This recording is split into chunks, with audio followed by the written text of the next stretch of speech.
Hello, my name is Beyonce Ceballos, and I am currently 19 years old, and I work at a retirement community home center in a restaurant. Last year, when I was in my economics class, I had one assignment that I remember clearly, and it was to watch a video on a couple who did an experiment based off of the federal minimum wage. So what they did was that they left all their money behind. They got new jobs that paid the federal minimum wage, and they rented a one-bedroom apartment. They did that for 30 days, and for those 30 days, we saw that they were struggling to pay for their food and their rent. I thought back to that and about how many people are living in those kind of situations. And I'm here. I'm basically doing the same job. I'm getting less hours and probably getting paid the same amount that the couple made together. Minimum wage was, during the Great Depression, starting off with 25 cents an hour. The most recent time minimum wage has increased was in 2009 to $7.25 an hour. Everyone in the U.S. is affected by the federal minimum wage, including the people that have to work and the children's parents that work for them. We need to do everything we can in order to help get the minimum wage higher, because it is our choice to help others who might need it more than we do. First, I will talk about how federal minimum wage can reduce poverty. Then I will discuss how it creates better lifestyles. And finally, I will look at how there are better outcomes due to the increase. So first, let's get into how increasing the federal minimum wage can reduce poverty. In the article, Fact Sheet, minimum wage increases are good for U.S. workers in the U.S. economy.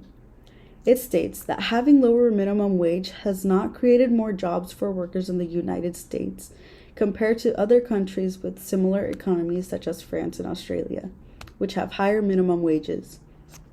It goes on and explains how the policymakers should focus on helping low-income families rather than worrying about the people losing their jobs. Workers aren't being affected negatively, and if anything, it would help them.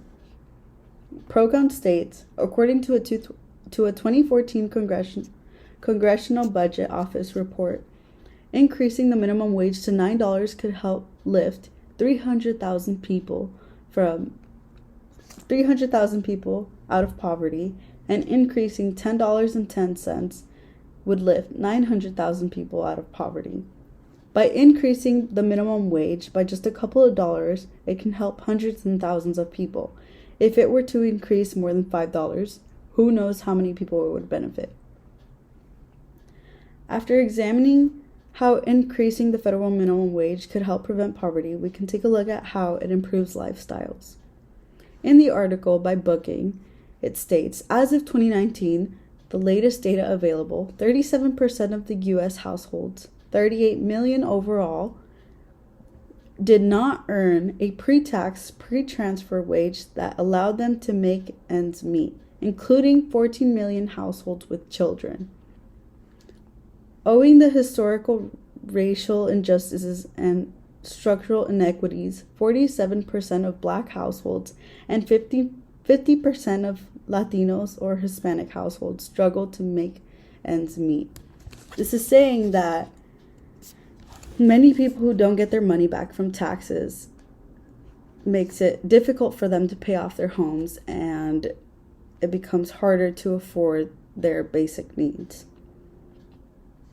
In the site Procon, it states that the study found that those earning higher minimum wage would have enough to eat, be more likely to exercise, less likely to smoke, and suffer from fewer emotional and psychological problems, and even prevent 389 premature deaths a year. Increasing the federal minimum wage can help people living healthier and happier lives. Now that we understand how it improves our lifestyles, we can discuss how it creates better outcomes. So, In the site ProCon, talks about how if minimum wage were to be raised, if minimum wage were to be raised by 13 an hour, it could increase the incomes of 7.5 million families.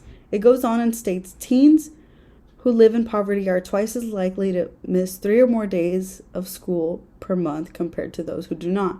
Increasing the minimum wage would allow teens to work fewer hours for the same amount of pay, giving them more likely time to study and reducing the likelihood of dropping out of high school. This could benefit students that need to work and go to school because they would be getting a decent amount of money but also getting their education they need to succeed. ProCon states that in time, the median income for women is 78% of national median income, and African Americans and Hispanics make 67 and 79% of the median incomes, respectively. Increasing the minimum wage is necessary to create more equitable income distribution for disadvantaged groups. Most of the people who are earning minimum wage are of color and women.